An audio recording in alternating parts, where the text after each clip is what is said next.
आज हम करने जा रहे हैं बच्चों चैप्टर नंबर 2 क्लास 7th की बुक में से। बुक का नाम है ऑक्सफोर्ड मॉडर्न इंग्लिश और चैप्टर का नाम है जनवरी नाइट। इस चैप्टर के लेखक जो हैं, राइटर जो हैं, वो हैं मुंशी प्रेमचंद। तो चलिए इस चैप्टर के क्वेश्चन आंसर्स को हम गो थ्रू कर लेते हैं। फर्स्ट क्वेश्चन जो आप अपने स्क्रीन पे देख रहे हैं बच्चों, वो है why did Munni want Halku to pay the landlord only after the harvest. Munni जो है वो क्यों चाहती है कि हल्कू उसको जो पैसा देने वाला है, जो पेमेंट उसको देने वाला है लैंडलॉर्ड को, वो हार्वेस्ट के बाद ही दे। आंसर क्या है इसका? Munni wanted Halku to pay the landlord only after the harvest. ये तो हमने क्वेश्चन में से ही देख लिया। अब आगे जो आंसर का पार्ट है, because they had only 3 rupees which Halku had saved up to buy a blanket for the cold January nights। क्योंकि उनके पास सिर्फ 3 ही रुपए हैं जो उन्होंने सेव करके रखे थे। किस लिए? ब्लैंकेट खरीदने के लिए, ताकि वो जनवरी की ठंडी रातों से अपने आप को गर्म रखकर बचा सके।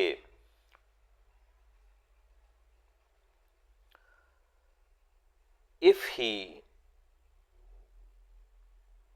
gave that money to the landlord, he would not have been able to buy a blanket. Therefore, Munni wanted Halku to pay the landlord after the harvest। अब होता ये है आगे कि वो पैसा क्यों बचाना चाहते हैं। मुन्नी चाहती है कि उस पैसे से वो अपने लिए एक ब्लैंकेट खरीद ले, ताकि वो ठंड के दिनों में अपने आप को सेफ रख सके, ठंड से अपने आप को बचा सके। इसीलिए वो चाहती है कि हल्कू जो है वो लैंडलॉर्ड को पैसा तब दे जब उनका हार्वेस्ट यानी उनकी फसल कटकर बेचने के लिए तैयार हो जाए तब।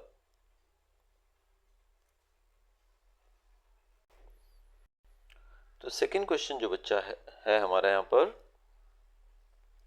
वो है what was the other plan that Halku tried, was it successful. दूसरा प्लान जो हल्कू ने ट्राई किया, क्या वो सक्सेसफुल था? हमें आंसर देना है इसका। The other plan that Halku tried was to pass the January nights without having a blanket. तो पहला हमारा जो क्वेश्चन है उसका आंसर है कि दूसरा प्लान क्या था। तो दूसरा प्लान हल्कू का ये था कि वो जनवरी की रातें जो है बिना ब्लैंकेट के ही बिताएगा। ये उसका दूसरा प्लान था। Was it successful? क्या वो सक्सेसफुल था?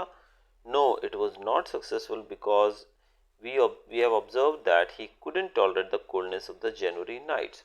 हमने ये देखा स्टोरी के अंदर कि जनवरी की ठंडी रातों की जो कोल्डनेस थी, जो ठंडक थी, उसको वो सहन नहीं कर पा रहा था। नेक्स्ट क्वेश्चन हमारा बच्चों, Why did Munni want Halku to give up tenant farming? Munni क्यों चाहती थी कि हल्कू जो है इस तरह की जो टेनेंट फार्मिंग वो कर रहे थे उसको वो छोड़ दे। अकॉर्डिंग टू मुन्नी,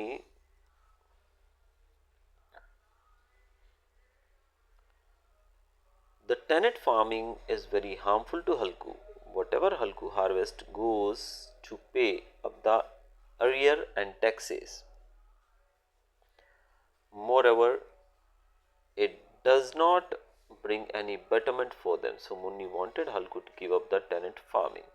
मुन्नी चाहती है कि वो टेनेंट फार्मिंग को छोड़ दे, क्योंकि उसका मानना है कि टेनेंट फार्मिंग जो है बहुत ही खतरनाक है उनके लिए खासकर। क्यों? क्योंकि जो कुछ भी हल्कू जो है वो उगाता है, फसल हार्वेस्ट करता है, वो सारी जो फसल है वो टैक्सेस और अपना कर्जा चुकाने में ही चली जाती है। तो इस प्रकार से तो उनके जीवन में बिल्कुल भी सुधार नहीं हो रहा है। इसीलिए मुन्नी चाहती है कि हल्कू टेनेंट फार्मिंग को छोड़ दे। What does Munni mean when she says find work farming someone else's land? जब मुन्नी कहती है find work farming someone else's land, इससे उसका क्या तात्पर्य है सही मायनों में? Munni advised Halku to give up the tenant farming because whatever Halku harvests goes to pay the arrears. If he works as a hired laborer, then at least some money will remain. So according to Munni, farming another person's land is a bad choice। तो Munni advice करती है कि जो कुछ भी उनको यहाँ पर हल्कू को मिलता है फसल बोकर काट कर, वो तो सारा कर्जा चुकाने में चला जाता है।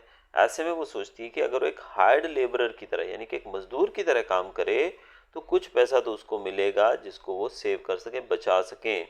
और मुन्नी सोचती है कि दूसरे के खेत में काम करने से तो यही बेहतर है। Why did Halku look as though he were tearing his heart out and giving it away? हल्कू ऐसा क्यों लग रहा था हमको, हमें ऐसा क्यों लगा कि हल्कू जो है वो अपना दिल निकाल कर दे रहा है। When the landlord came to collect money from हल्कू, जब लैंडलॉर्ड जो था, जमींदार जो था, जब वो पैसा लेने आया हल्कू के पास, then Halku went to Munni and said to her to get the rupees that Munni set aside. तो हल्कू मुन्नी के पास जाता है और कहता है कि जो तुमने पैसे अलग से रखे हैं वो मुझे दे दो। There were only 3 rupees, and if Halku give the rupees to the landlord, they will not be able to buy a blanket for January nights. 3 रुपए थे उनके पास, और अगर वो लैंडलॉर्ड को, जमींदार को 3 रुपए दे देते हैं तो उनके पास जनवरी की रातों को बिताने के लिए कंबल लेने के पैसे नहीं बचेंगे। He had saved the rupees from his work piece by piece for his blanket. वो 3 रुपए जो है बड़ी मशक्कत से अपने काम से थोड़ा थोड़ा करके उसने जोड़े हैं। Today he was going to throw it away, और इस थोड़े थोड़े जोड़े हुए पैसे को आज वो देने वाला है। And that's why Halku looked as though he were tearing his heart out and giving it away. इसी कारण से स्टोरी पढ़ते वक्त हमको ऐसा प्रतीत होता है कि जब वो पैसे देने लगता है तब वो बहुत ही दुखी है, और ऐसा लगता है जैसे अपना दिल निकाल के वो किसी को दे रहा है। Is the first sentence in section 2A complete one? Why do you think it is written like this? First sentence जो दिया है सेक्शन 2 के अंदर वो एक कंप्लीट सेंटेंस है, क्या लगता है आपको, और उसको ऐसे क्यों लिखा गया? आंसर देखते हैं, चलिए। The first sentence in section 2 is a complete one. पहला सेंटेंस जो है वो कंप्लीट ही है। I think it is written in this way so that it can express the deep darkness of January nights. इसको शायद इस वजह से ऐसे लिखा गया है कि ये जनवरी की काली रातों की गहराई को दर्शा सके। It also seems as a picture of January night. ये जनवरी की रातों की एक पिक्चर हमको दिखाता है। नेक्स्ट क्वेश्चन देखते हैं बच्चों। How do we know that Halku loves his dog a great deal? Give 2 examples of how he shows his love. Halku अपने डॉग से, कुत्ते से बहुत प्यार करता है, कैसे आपको पता लगता है? आप कोई 2 एग्जाम्पल दीजिए जिससे आप ये साबित कर पाएं कि वो अपने कुत्ते से बहुत प्यार करता था। Following are the examples that shows Halku loved Jabra very much. हल्कू जो था वो अपने कुत्ते जबरा को बहुत प्यार करता था, ये इन बातों से हमें पता लगता है। He put some straw for his dog so that he would not feel cold. वो कुछ घास फूस स्ट्रॉ डाल देता है जिसमें वो कुत्ता अपने आप को छुपा कर बैठ सकता है ताकि उसको ठंड ना लगे। He hugged his dog tight even though he gave off a kind of stink. He experienced a happiness he hadn't felt for months. वो अपने कुत्ते को एकदम जोर से पकड़ के हक कर लेता है। ऑल्दो कुत्ता जो है स्मेल कर रहा है, उसमें से बदबू आ रही है, स्टिंकिंग, ठीक है, लेकिन फिर भी वो अपने कुत्ते को हक कर लेता है, और उसको हक करने के बाद उसको एक अजीब सी खुशी महसूस होती है जो कई महीनों से उसको नहीं महसूस हुई। तो ये बताते हैं कि वो अपने कुत्ते जबरा से बहुत प्यार करता है। Why did Jabra probably think he was in heaven? जबरा को क्यों लगा कि वो एक स्वर्ग में पहुंच गया है? When they could no longer bear the cold weather, Halku gently picked Jabra and got him to fall asleep in his lap. The dog's body gave off some kind of stink, but Halku, hugging him tight, experienced a happiness he hadn't felt for months. So Jabra probably thought he was in heaven. जब ठंड जो थी वो असहनीय हो गई, यानी कि बहुत ज़्यादा ठंड हो गई, अब सहन नहीं हो रही थी ठंड, तो उस समय हल्कू ने अपने कुत्ते जबरा को उठाया और अपनी गोद में बिठा लिया, सुला दिया। और जो कुत्ता उनकी गोद में बैठा तो कुत्ते को एक अजीब सी गर्मी महसूस हुई। आपको पता ही है, कुत्तों को अक्सर मैंने देखा वो सिकुड़ कर सोते हैं, एक दूसरे के साथ चिपक कर सोते हैं, कुत्ते के बच्चे हों या डॉग्स हों। तो ऐसे में उसको थोड़ी गर्मी मिली, ऑल्दो उसकी बॉडी से स्मेल आ रही है, लेकिन हल्कू ने उसको बड़ी टाइटली हग किया, और ये एक्सपीरियंस जो था हल्कू को भी बहुत अच्छा लगा, उसको भी खुशी मिली इससे, और जबरा जो कुत्ता था उसको ऐसा लगा कि वो स्वर्गलोक में पहुंच गया, इतना प्यार उसको मिला वहां पे। Why did Halku look up at the skies? Halku ने ऊपर आसमान की तरफ क्यों देखा?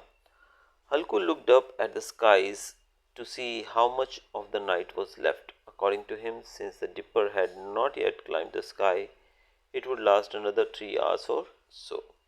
हल्कू ने आसमान की तरफ देखा ताकि वो ये अनुमान लगा सके कि अभी रात कितनी बाकी है। पुराने समय में लोग तारों की पोजीशन देखकर, सूरज की पोजीशन देखकर ही जान लेते थे कि रात या दिन कितना बाकी है, यानी कि समय क्या हुआ है, अप्रॉक्सीमेटली वो जान लेते थे। तो ऐसे में ऊपर देखकर वो भी ये जानना चाहता था कि कितना समय बाकी है। उसके मुताबिक डिपर, जो कि एक तरह का तारा है, वो भी नहीं आया है हाफ वे भी, यानी कि वो आधा रास्ता भी उसने तय नहीं किया तारे ने। इस वजह से अभी भी 3 से 4 घंटे, लगभग 3 घंटे के करीब समय अभी भी बाकी है सुबह होने में।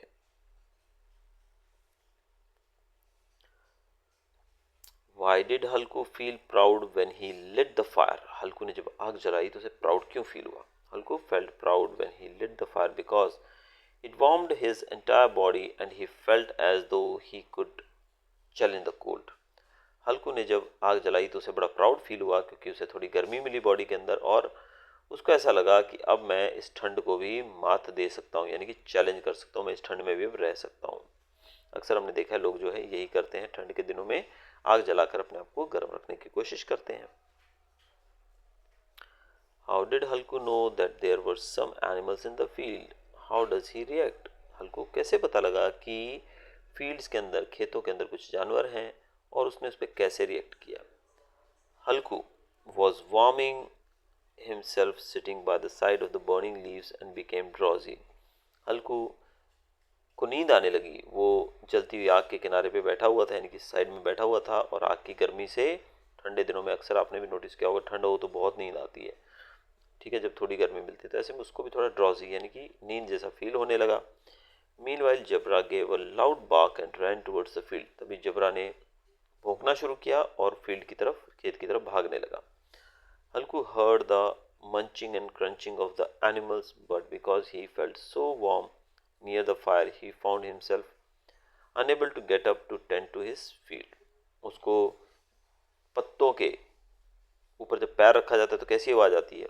उनके खड़खड़ाने की आवाज़ आती है, जैसे पत्तों के, सूखे पत्तों पर पैर रखे तो कैसी आवाज़ आती है, वैसी आवाज़ उसको सुनाई देने लगी। लेकिन वो ठंड से बचने के लिए उस आग के बाजू में बैठा हुआ था, और वहाँ इतना कंफर्टेबल था कि वो उठकर खेतों में जाने की हिम्मत ही नहीं कर पा रहा था। He also thought that with Jabra around no animal to harm the field. उसको अपने कुत्ते पे भी बड़ा विश्वास था। उसने कहा कि अगर जबरा है तो इस फील्ड के अंदर कोई भी जानवर नुकसान नहीं पहुंचा सकता है। अगला क्वेश्चन है बच्चों, the whole field was ruined. What did Halku feel about it? What did Munni feel? पूरा जो खेत था वो बर्बाद हो चुका था, हल्कू को इसके बारे में कैसा फील हुआ और मुन्नी को क्या लगा? In the morning, when Munni came to the field, she got that the whole field was ruined and trampled. At that time, Munni's face was shadowed with grief, but Halku was content.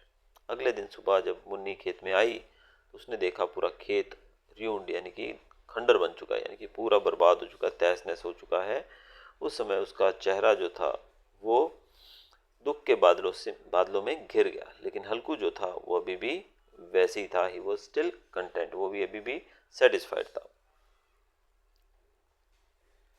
Answer the following questions with reference to context. अब यहाँ पर हमें answer देने हैं इनको read करके। पहला question है, tell him we will pay him after the harvest, not right now. Who is speaking to whom? ये शब्द जो है किसने कहे और किसको कहे? These words are spoken by Munni to हल्कू। ये मुन्नी ने हल्कू से कहे। Who is the him the speaker refers to? यहाँ पर जो हिम लिखा गया है वो कौन है? हिम्स का मतलब क्या बताया गया लेखक के द्वारा? The landlord is being referred to as him. यहाँ पर लैंडलॉर्ड को हिम कहकर बुलाया गया है।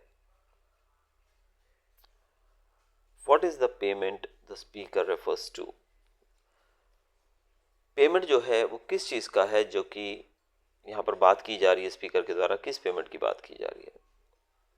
The payment the speaker is referring two is the rent. ये जो ज़मीन का भाड़ा है, रेंट है, उसके बारे में बात की जा रही है।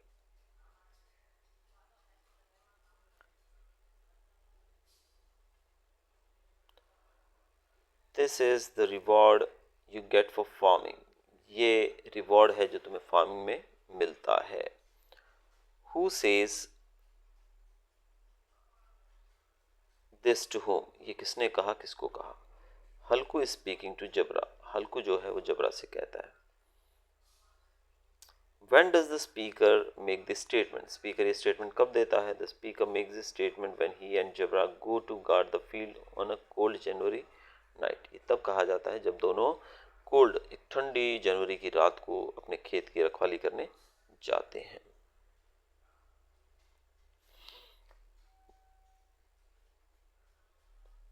What is the reward that the speaker mentions? ये reward जो है किसके बारे में बात की गई है?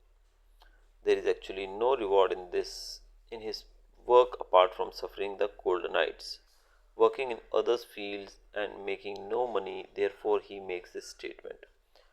यहाँ पर एक्चुअल में कोई रिवार्ड की बात नहीं की गई। रिवार्ड जो है वो कहा गया है ठंडी रातों को, कि इतनी ठंड में, जनवरी की ठंडी रातों को भी काम करने में एक्चुअली कोई फ़ायदा नहीं मिलता, यानी कि इतनी ठंड में मतलब इतनी मेहनत करने के बावजूद उनको कोई फ़ायदा नहीं मिलता है, और दूसरे के खेत में काम करना और उसके बाद आपको कोई पैसा ना मिले, इस पर ही ये स्टेटमेंट दिया गया है। In the flickering light, the immense trees of the grove looked as though they were carrying a vast darkness on their heads. इसका क्या मतलब है देखते हैं यहाँ पर। Where was the light coming from? The light was coming from the fire that Halku lit. Light कहाँ से आ रही थी? लाइट आ रही थी उस जगह से जहाँ पर हल्कू ने आग जलाई थी। तो आग जलाएंगे तो उसकी रोशनी भी तो आएगी। Where was the grove? Groove कहाँ था? The grove was just beside हल्कू's field. Groove जो थी वो हल्कू के खेतों के एकदम बाजू में थी। Who was in the grove at this time and what were they doing? Groove में इस समय कौन था और वो क्या कर रहे थे इसमें? Only Halku and his dog Jabra were in the grove collecting leaves to build a fire. यहाँ पर जबरा और उसका मालिक यानी कि हल्कू दोनों ही थे। वो दोनों ग्रूव में उस जगह पर इकट्ठे कर रहे थे कुछ पत्ते ताकि वो आग जला सकें।